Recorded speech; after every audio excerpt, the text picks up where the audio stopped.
In our headlines at this hour, President Moon Jae-in gave his farewell speech earlier on this Monday, voicing hopes for national unity, while President-elect Yoon Suk-yeol prepares his inauguration speech, slated for Tuesday. South Korean authorities announced slightly more than 20,000 new infections on this Monday, as the incoming administration pledges a strategy based on science.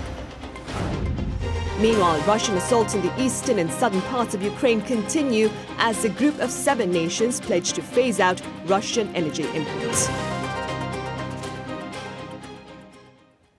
Hope your work week is off to a good start. It's Monday afternoon, May 9th here in Korea, and you're watching the Daily Report. President-elect Yoon Suk-yeol will take the helm of the top office on Tuesday. Accordingly, our Lee Kyung-eun shares with us the agenda for day one. South Korea will see the start of the Yoon Suk-yeol presidency on Tuesday, 63 days after the conservative president was elected on March 9th. 이 나라의 공정과 상식을 바로 세우라는 개혁의 목소리이고 국민을 편가르지 말고 통합의 정치를 하라는 국민의 간절한 호소입니다.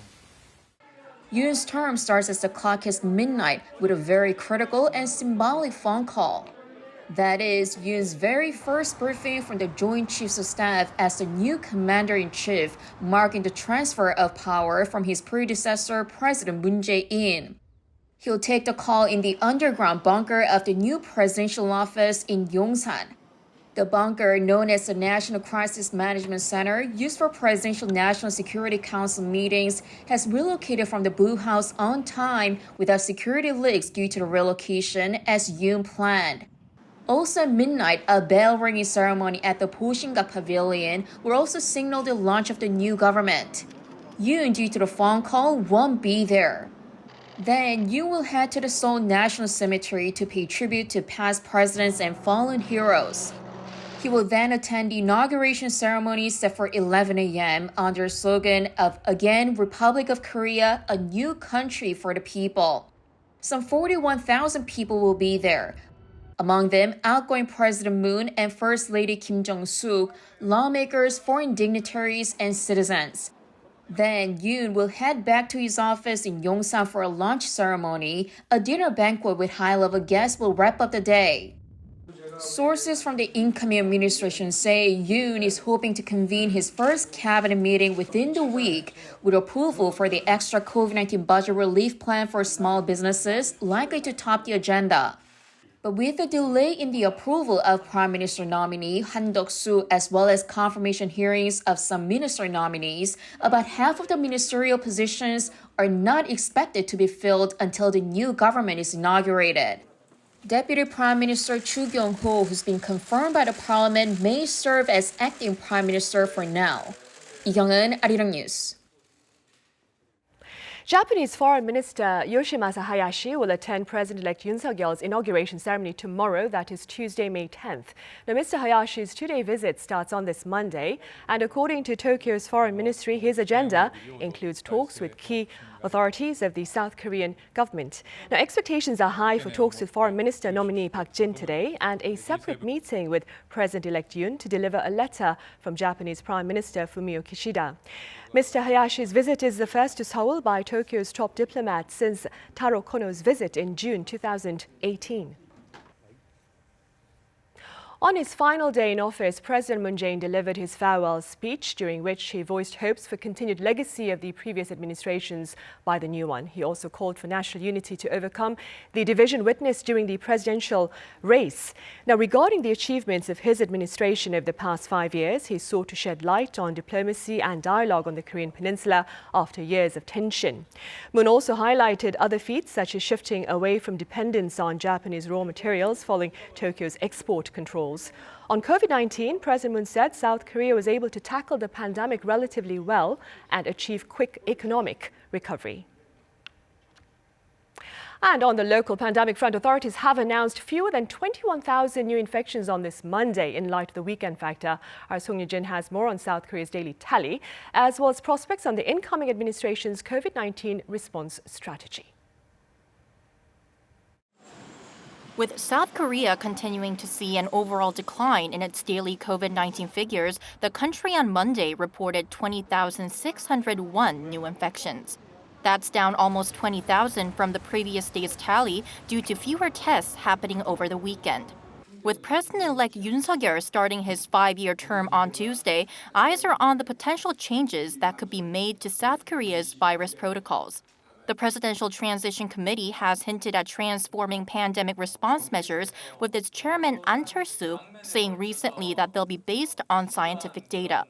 Starting with mandatory quarantine, currently, those infected with COVID-19 are required to self-isolate for 7 days.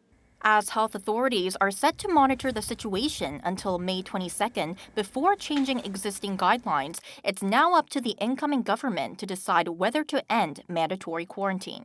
Yet with the Presidential Transition Committee having expressed concern that it would be too hasty to end mandatory quarantine altogether, the measure could be extended. In terms of the mask mandate, which was lifted last week for most outdoor situations, the new administration is mulling over declaring a complete outdoor mask-free mandate by the end of May. Currently, people are required to wear masks when they take part in rallies, performances, or attend sports games that include 50 or more people. However, even if mask wearing is made exempt outdoors, masks will still be required indoors for the foreseeable future. Finally, based on the Presidential Transition Committee's 100-day COVID-19 response roadmap implementation plan, a draft version of new virus rules will be ready by August. These will include guidelines for patients suffering from long COVID, as well as an independent advisory body made up of infectious disease experts. In preparation for the post-COVID era, the new government will establish new R&D systems focusing on infectious diseases and also work on a law that allows for the rapid development of vaccines should another pandemic break out in the future. 송유진, Arirang News. And the South Korean economy is noting a slight rebound from the pandemic, according to a report by the Korean Development Institute released on this Monday. The service industry is reportedly recovering and employment data is seeing improvement, but overall a rather gloomy prospect for the economy looms large. The volatile situation overseas is seen to hamper growth, with supply chains disrupted and prices of raw materials soaring. According to the report, exports are already slowing and industries including car makers are seeing production delays.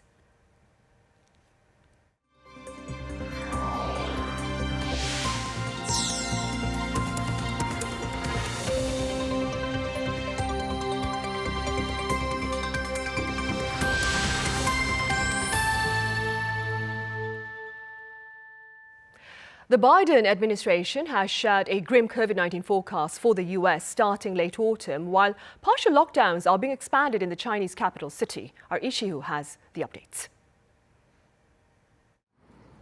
A COVID-19 wave this fall and winter could potentially infect 100 million in the U.S. That's according to a Biden administration official during a background briefing on Friday. The official added that there could potentially be a significant wave of deaths toward the end of the year, driven by new Omicron subvariants.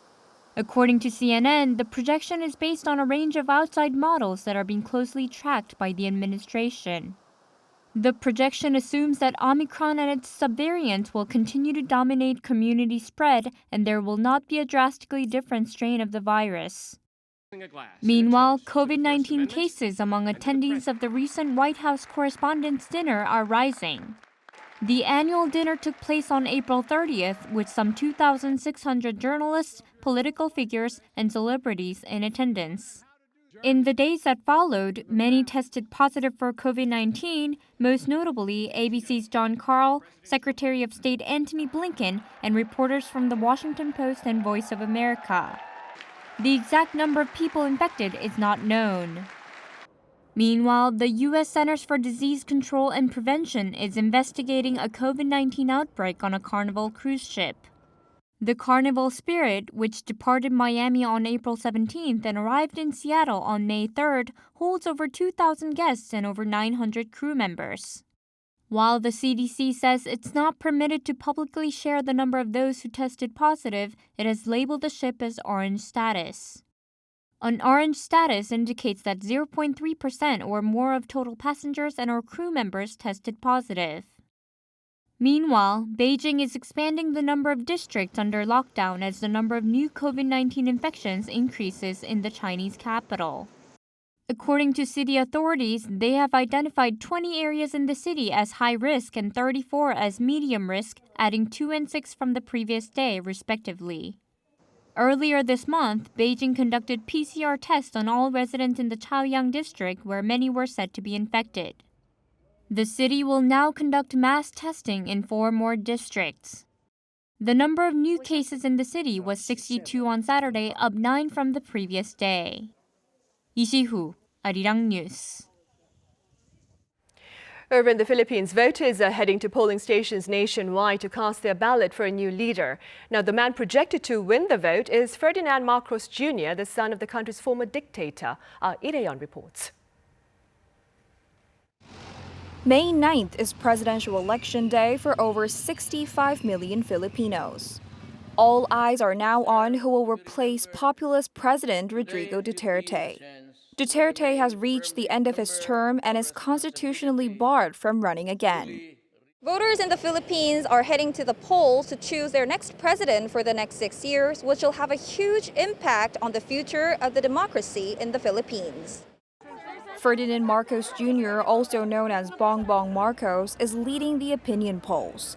The 64-year-old is the only son of the late dictator Ferdinand Marcos, who plundered billions of dollars from the state and marked one of the so-called darkest periods in the country's history in the 1970s. Although Marcos Sr. died in exile, his son rebuilt a presence in public life after returning to the Philippines in the 1990s. With the slogan, "Together we will rise again," many are throwing their support behind Marcos Jr. for president as he promises unity and hope while prioritizing the cost of living and jobs. I want Bongbong Marcos to win as president. I know he can help those who are poor like us. If he wins this year, prices of goods may go down.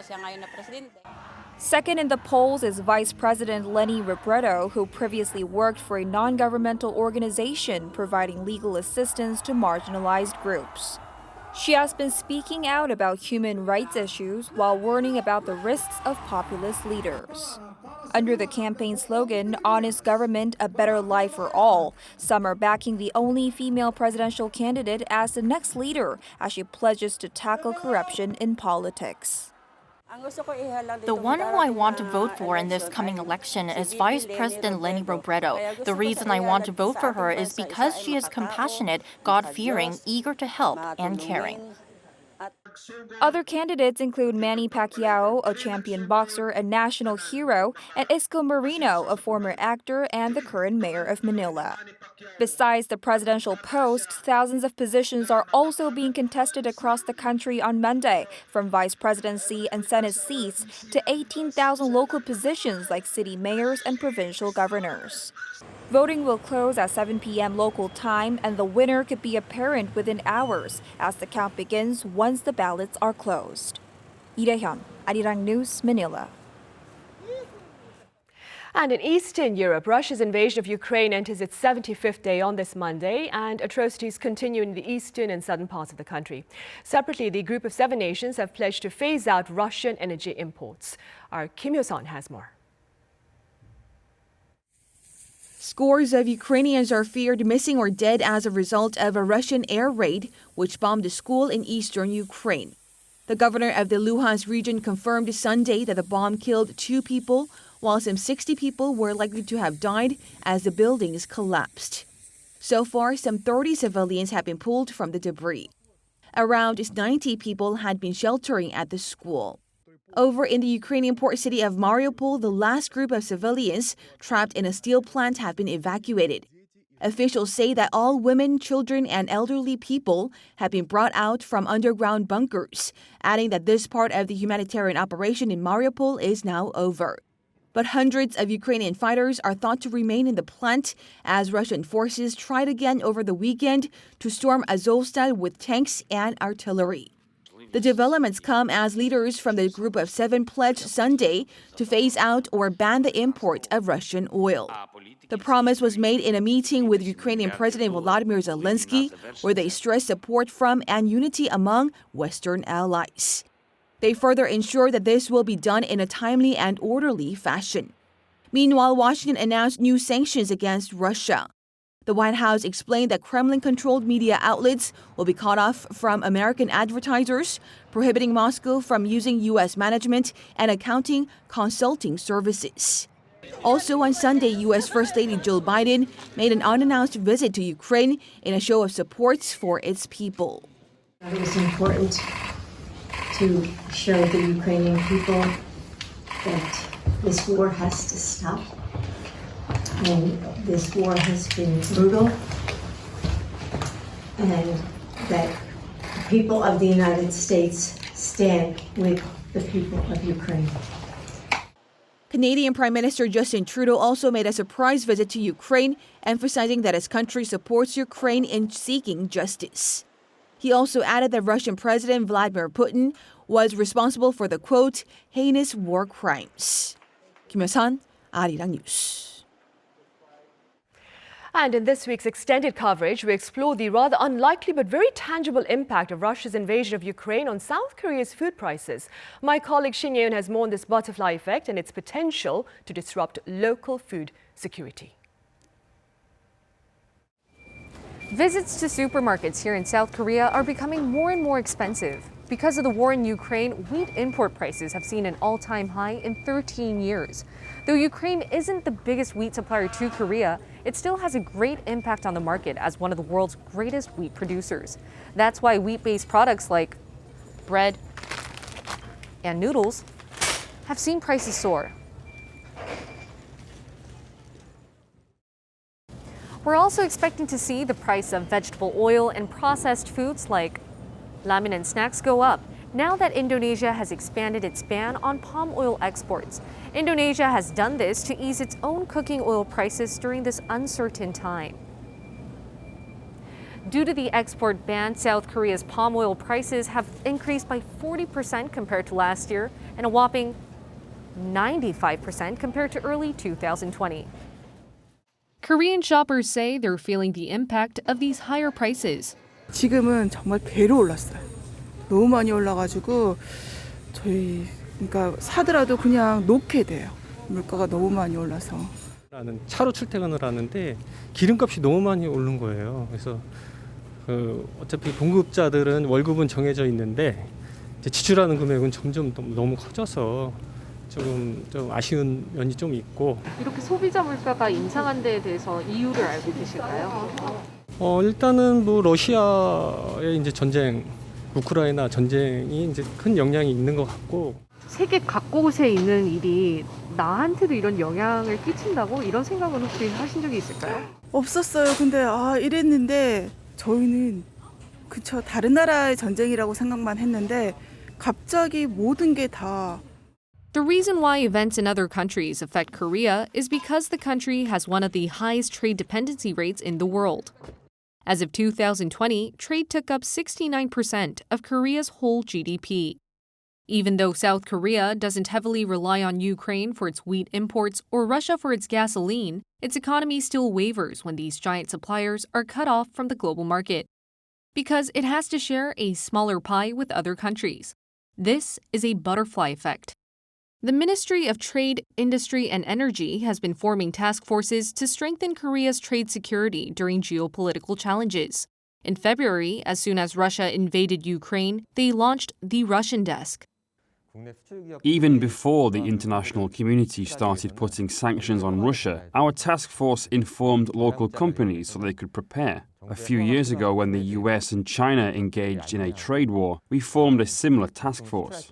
We've been doing this after recognizing how a localized conflict across the world can have far-reaching consequences for a trade-dependent country like Korea. Geopolitical events can put South Korea's food security at high risk.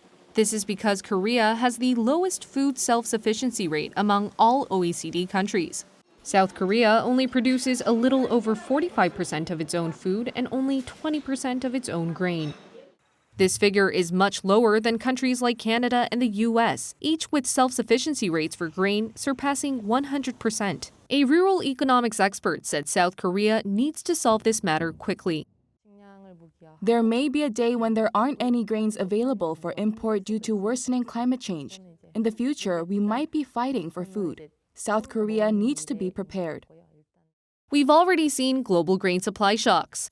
Over the past 20 years, there were 3 major times when food prices soared due to limited supply.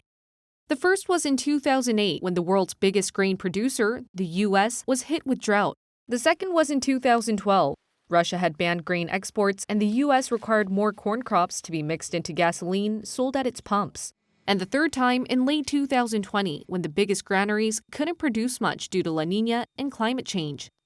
That's why the National Institute of Crop Science is trying its best to increase the country's grain self-sufficiency.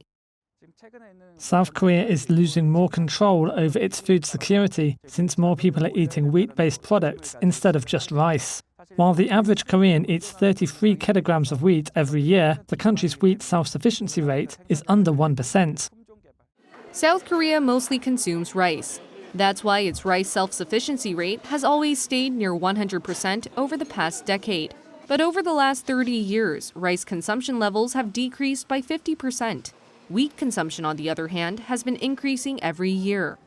By 2030, South Korea aims to raise its wheat self-sufficiency rate from 1% to 10%. To do this, the National Institute of Crop Science formed a wheat research team in 2018, specializing in finding ways to distribute homegrown wheat across the country. Our priority is quality over quantity. We want companies and consumers to look for Korean wheat, even though it may be pricier because it has a premium value. So we're inventing technology that can make our homegrown wheat more nutritious and not cause any allergies. We're also developing speed breeding technology so it takes a shorter amount of time to actually produce it. As a trade-dependent country, South Korea and its citizens feel the impact of what happens elsewhere in the world. But South Korea is still trying to boost its self-sufficiency, whether it's by producing its own wheat or implementing more policies. There's still some hurdles left for the country to consider, though, like who will be growing the wheat given Korea's aging population. 신예은, Arirang News, 전라북도 Province. Up next, we have the domestic weather forecast, and I have Choi Jian standing by. Jian, what are the local skies telling us on this Monday? Hi, Sunny. Overall, it's going to be sunny again, just like your name. And after the rain tapered off this morning, it might be cloudy at times, but as you can see, we've got no clouds over the sky, so we can enjoy blue and clear skies without dust. But be mindful of wide gaps in readings at this time of year. Highs are much warmer than yesterday, almost summer-like in most inland regions.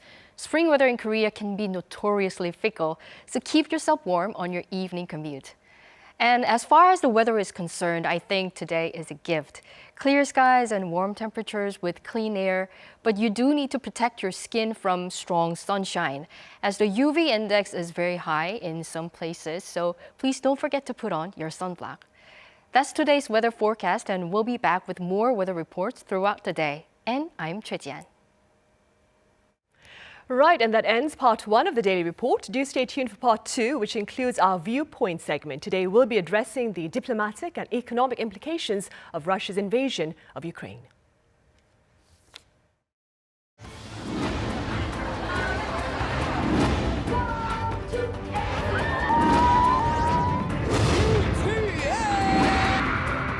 Bong Joon-ho, Parasite.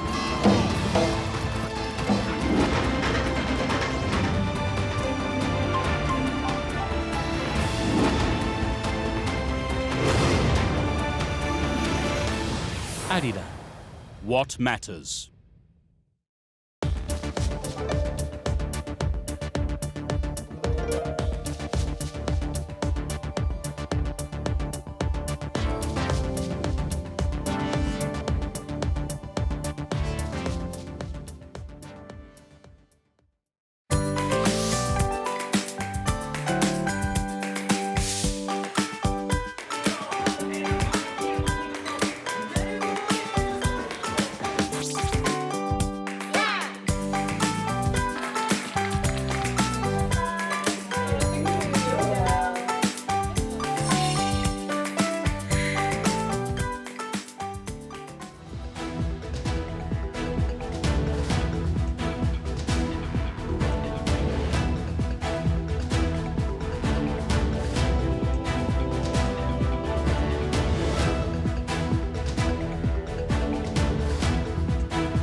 Welcome back to the second half of the program. On Viewpoint today, Russia celebrates Victory Day on this Monday, May 9th, the anniversary of the Soviet Union's defeat of Nazi Germany in World War II. Now, this year's celebration comes against the backdrop of Kremlin's atrocities in Ukraine. Accordingly, we delve into their broader implications on global order and economy. For more, I have Professor Song Soo-young from Chungang University. Professor Song, welcome back. Yeah, good afternoon. Thank you. I also have Professor Kim Jae-chun at Seoul University live on the line. Professor Kim, it's a pleasure to have you on. Likewise. Right, Professor Song, we'll start here. Now, Victory Day celebrations are poised to begin soon over in Russia, and there's been much speculation about the details of Vladimir Putin's speech, with some claiming that he may declare an all-out war and others claiming that he might claim some form of false victory. Now, we have no idea what he will say. Only he knows. But based on what you've read and seen thus far from the media, what are your prospects? Actually, as for economists, it's really a daunting question because this is a geopolitical and diplomatic issues. But primarily, so far as I know, Putin has not made any speech about some war-related issues during the. Currently in Russia, the May 9th is one of the biggest holiday. Rather than holiday celebration for the victory against the Nazi and in the World War II. So, as is seen on the screen, that there is a huge parade has been continued, and then almost 65,000 people has attended. So this is just to make people feel proud and ease, even though the country is engaged in the war against Ukraine, but actually the war place is not in Russia. That is very important for the Putin to sustain and this kind of war against Ukraine. Right. And Professor Kim, what do you believe are the chances of Mr. Putin formally declaring war against Ukraine? And what would be the implications of this frightening declaration on the home front, on Ukraine, and on Western countries supporting Ukraine? Well, as Professor Song just mentioned, we can't really say it for sure, but I guess chances are quite high that Putin would declare a formal war on neo-Nazis or Nazi remnants in Ukraine, if not on Ukraine or Ukrainians. And it makes perfect sense to many Russians because Victory Day is to memorialize and celebrate Russian victory against Nazi Germany in World War II, right? So in a way, Putin can take advantage of this Victory Day and justify his war here because he has argued all along that neo-Nazis are running Ukraine and neo-Nazis are killing innocent Russians in Donbas area. So it is imperative to denazify Ukraine. And this has been the rationale for this war. So by declaring a formal war, so far Putin has called this war special military operation, but by formalizing this military operation, he will try to mobilize more support from home front, and he can conscript more Russian men to the war. And to Ukrainians, this means that they will have to fight a long and drawn-out war, war of attrition that could last years and years. To the West, to the Western countries, the war could escalate. It could drag them further into this war. So it's going to be a long haul. Right. And now, in response to Russia's invasion of Ukraine, Western countries have imposed sanctions on Russia, and they are unprecedented in their scale and scope. Professor Song, what has been the impact of these sanctions on Russia's economy? Yeah, the specific sanction due to some Ukraine and the Russian war is not in comparison to some economic downturn because of the outburst of coronavirus is relatively small. But particularly the SWIFT, such as financial transaction has been halted, and also the Russian-related and businesses cannot rely on the payment settlement of the financial transaction because dollar is banned. Therefore, it could have a very serious impact on the wealthy Russian people who has a business relationship with the Western side. Otherwise, the general common Russian people do not suffer from because just reduce the number of McDonald's restaurants in Moscow does not mean serious anything against the Russian economy. But oil price and also the gas, those are used very as a threat against the Western, particularly the European countries, because they have relied too much on the Russian supply of such as energy-related items. So to that regard, economically until now, the sanctions could be continued or it is mounted much further again under the Biden administration. That is most likely because Biden administration, because they have like to continue this war until the November, which is some midterm election for the U.S. Political. So because U.S. economy has just suffered from the higher inflation, but they do not have direct damage because of the Russian-Ukraine war. So anyway, the war has been held in far remote area in Europe. And actually the same is true to Korea and some other economies. So I think this is very similar to the situation of the Korean War in 1950s. There is a hot war in the first year, then it has been sustained and dragged down until the armistice in the 1953, 2 more years. But we have to wait and see whether it will be similar to Korean War or otherwise. Right.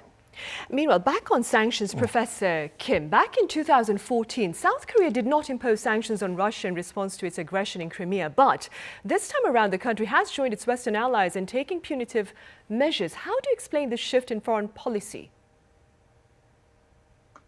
Well, in 2014, when Russia took over Crimea, Russia didn't really use war. They didn't really invade Ukraine and kill thousands of innocent civilians as they are doing right now. Back then there was a referendum, as a matter of fact, and the referendum in Crimea was in support of secession. Sure, the referendum was illegal. It was willfully imposed by Putin. But it was so stealthy that the international community was simply caught off guard. Sure, the West, the U.S. and NATO allies imposed sanctions on Russia, but it was more of a European thing. So it failed to mobilize broader international support because of the stealthy nature of the annexation. But this time, think about it, it's very different. It was an open war that Russia initiated. It was an invasion that is destroying the entire country and destroying Ukraine's sovereignty. And sovereignty has been the cardinal norm of international relations in post-World War II era, probably the most important pillar of the international society. So you can't just deny others' sovereignty by using force. Russian invasion is a grave challenge to the rules-based international order. I think this is the reason why South Korea really stepped up this time and joined the sanctions eventually. Right. Professor, so with regard to, going back to economic implications of Russia's aggression, the war in Ukraine has aggravated inflationary pressures, that is, in the US, the UK, within the EU, and of course here in South Korea. But I hear that you believe this phenomenon will be short-lived. Do you care to elaborate? Yeah, actually, I'm still in the transitory team. The inflation pressure will be short-lived. But actually, the Russia and the Ukraine war has extended and deepened the length of the inflation further. But so far, since 2008, so many other economists have claimed that the expansionary fiscal policy could aggravate inflation pressure, but it has not happened until the outburst of the 2019. So it is unfair to blame the fiscal policy is the culprit to put on the pressure on. Actually, what happened is because of supply shortage and the compensatory demand has surged, and that could aggravate inflation situation. In addition to that, then the Russia-Ukraine war. But the primary problem is also the important threat against the inflation and the world economy is lied behind some kind of a trade war. It has started, and some cut off of the whole trade. That is really primary and serious threat against the world economy. Right, no doubt, of course. Professor Kim, with regard to global order and speaking strictly within your capacity as a scholar, how do you suppose is Russia's invasion of Ukraine perhaps shaping China's plans of expanding its regional presence, do you think? Well, I think China has a mixed feeling about Russia's invasion of Ukraine. Ukraine is an important strategic partner because both Russia and China see the United States as a common enemy. Both countries are what we call revisionist countries, in the sense that they want to sort of rewrite the international order to their liking. So we all know that China is rooting for Russia on this war over Ukraine. But on the other hand, since this war is in violation of sovereignty, and sovereignty really has been the most important element of China's foreign policy, therefore I think China is in a difficult position to throw official support to Russians. I think China must have learned a very important lesson here as well. The lesson that it's very difficult to conquer and annex even a small country. Sure, China claims that Taiwan is not a sovereign state. It's just a one province of China. But if people there in Taiwan put up a good resistance, as the Ukrainians are doing right now, I think it's very difficult, if not impossible, to invade and conquer Taiwan. So there is a lesson that China should learn here, definitely. Right. Professor Song, aside from oil and gas, as you mentioned, Russia as well as Ukraine are major exporters of fertilizer, wheat and barley. Now, like my colleague Shin Yoon mentioned earlier in her report, there are rampant stories about the ripple effects of this war on food security. What are your thoughts on that? Basically, our consumption of the wheat has been increased dramatically for the past several decades. And originally, Korea has a self-sufficiency of the rice is almost close to 100% because we rely on almost our carbohydrate on the rice.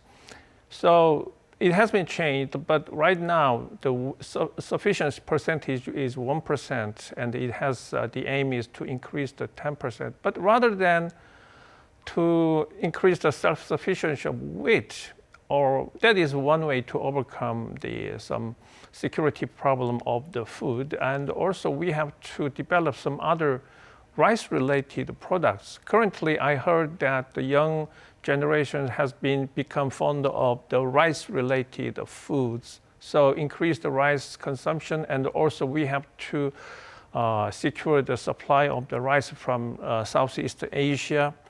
And also China is very important, the source of the import. But as long as the US-China trade war, and so China is also, we have experienced some shortage of the aqueous urea solution in the 2 years ago. So that is because China is concerned about the export of the fertilizer. Then in order to secure the fertilizer, what is very important is keep the urea, because that is quite related with each other. So to that regard, I think otherwise we have to rely too much on some US or Canadian wheat, because US and Canada is a very agricultural exporter, actually in competition with Russia and Ukraine before the Russian-Ukraine war. So to that regard, our economy, food security currently is not much a threat, but it is possible. So thinking of we have to be prepared for that. In the case of a prolonged warfare in Ukraine, of course. All right, Professor Song, as always, thank you very much for your thoughts. And Professor Kim, thank you very much for your time and your thoughts as well. Thank you.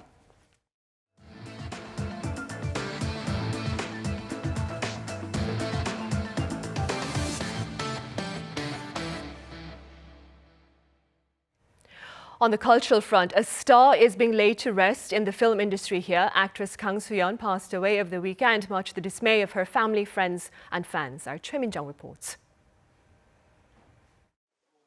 A wake for the late South Korean film icon, actress Kang Soo-yeon, is currently taking place. Kang died Saturday, 2 days after she was discovered in a state of cardiac arrest at her home in Seoul. She was 55. Directors and fellow actors from the film industry attended the wake to say their goodbyes. One of South Korea's most renowned film directors, Im Kwon-taek, was one of Kang's closest acquaintance. Thanks to meeting such a good actress, my films were able to shine a little more. She was a grateful person in many ways. Kang earned global stardom after becoming the first South Korean actor to win the Best Actress award at the Venice Film Festival in 1987 for her role in the film The Surrogate Woman, directed by Im.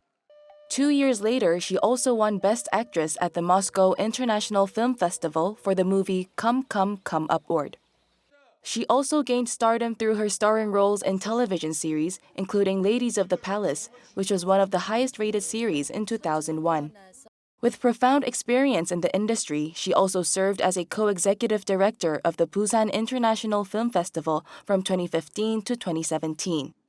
Although it had been 9 years since she appeared on screen, Kang had been set for a comeback this year in a new Netflix original film, 정의, by director Yongsan, who gained international fame for Train to Busan. Kang's funeral ceremony is scheduled for Wednesday and will be streamed live on the Korean Film Council's YouTube channel. Choi Min-jung, Arirang News.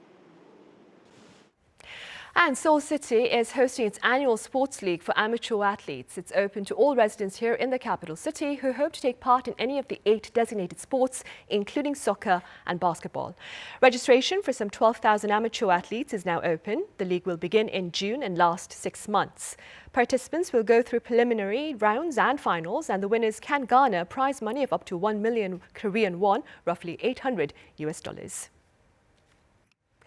Meanwhile, as part of efforts to ward off hypothermia during rescue operations at sea, a research team here has developed a special skin, if I may, that maintains sound body temperature underwater. Our Yoon explains.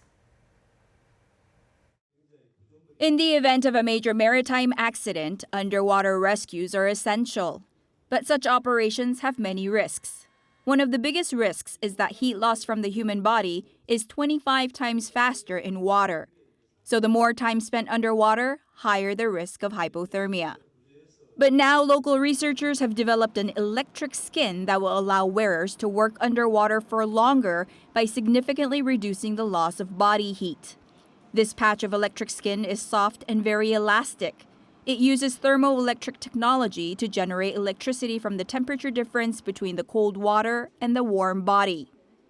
As soon as the electric skin is placed underwater, the graph shows a rise in power generation, which is 60 times higher in the water than in the air.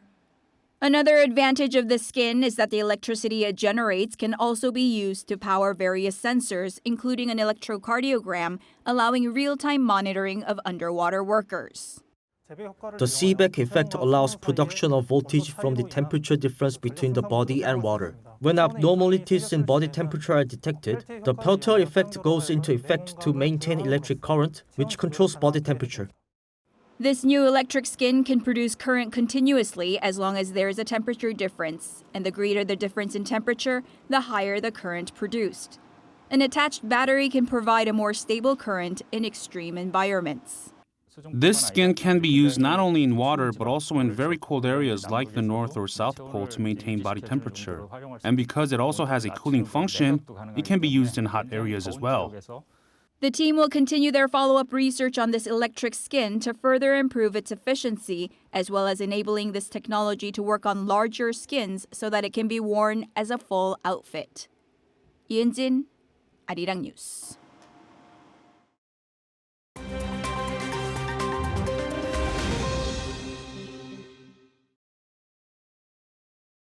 Let's take a look at what's going on in the world now. In Cuba, an explosion took place at a hotel over the weekend. Occurring at the Saratoga Hotel in the Cuban capital of Havana on Friday, the blast has left at least 30 people dead and dozens injured. On Saturday, Cuban state media reported 32 deaths. However, the presidency put the death toll at 26 and the number hospitalized due to injury at 64. Rescue workers are continuing to search the hotel's ruins as authorities believe more bodies remain inside the structure, while Cuban state TV said that survivors could potentially be trapped in the basement of the destroyed hotel. Witnesses described a massive blast that also destroyed vehicles outside the 96-room structure. Meanwhile, Cuba's presidential office has said the explosion was likely caused by a gas leak. John Lee has been officially endorsed as Hong Kong's new chief executive. As the sole candidate on Sunday, he received votes from over 1,400 members of the pro-Beijing election committee, granting him the required majority to become the financial hub's next leader, taking over from Carrie Lam. Only 8 voted against Lee. Following the vote, he said it was his, quote, historic mission to lead the new chapter for Hong Kong. He pledged to unite the city and preserve Hong Kong's international status as an open and competitive financial hub. However, known to be pro-Beijing, Lee oversaw some of the violent crackdowns on Hong Kong's pro-democracy protests in 2019. Costa Rica's former finance minister Rodrigo Chavez was sworn in as the country's new president on Sunday. Formerly a World Bank executive, Chavez now faces challenges in the form of a 23% poverty rate, 14% unemployment rate, and rising foreign debt at roughly 70% of the country's GDP. This comes as tourism for the Central American country was hit by the pandemic. Chavez, who resigned from his 30-year-long career at the World Bank amid a sexual harassment scandal, has promised to abolish all gender discrimination and harassment. Last month, the 60-year-old offered sincere apologies to his 2 accusers. Over 160,000 runners from 165 countries took part in the Wings for Life World Run on Sunday. The event raised $4.9 million via entry fees and donations for spinal cord research.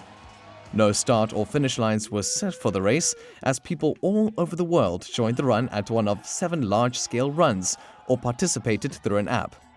The race finished when runners were caught by a real or virtual catcher car, which started 30 minutes after participants. This weekend marked the 9th edition of the race on Sunday, with runners each averaging 11.9 kilometers. The participants all started at the same time, meaning a night race for some. In India, thousands of Hindus took a holy dip in the Ganges River in the early hours of Sunday. Taking place in the country's spiritual capital of Varanasi, the event celebrates Ganga Saptami. The ritual commemorates the river, which is considered a goddess according to Hindu beliefs, as devotees take a holy bath and wish for the prosperity and welfare of humankind. One of the most revered rivers in the world, the Ganges is worshipped by Hindus, who make up about 80% of India's 1.3 billion people. They call it Ganga Mata and believe a dip in the river absolves a lifetime of sins. Matthew Ashley, Arirang News.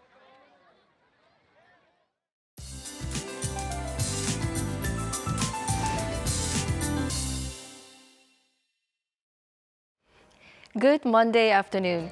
After the rain tapered off this morning, it might be cloudy at times, but overall it's brightening up again. And as you can see, there are no clouds overhead, so we can enjoy blue and clear skies without dust. But be mindful of wide gaps in readings at this time of year. Highs are much warmer than yesterday, almost summer-like in most inland regions. Spring weather in Korea can be notoriously fickle, so keep yourself warm for your evening commute. And as far as the weather is concerned, I think today is a gift. Clear skies and warm temperatures with clean air, but you need to protect your skin from strong sunshine as the UV index is very high in some places. So please don't forget to put on your sunblock. Well, wide gaps in reading should continue until Thursday, with afternoon temperatures set to hit above 25 degrees, but there's patchy rain in the forecast and no worries about dusty air for the time being. Now, let's take a look at the worldwide weather conditions.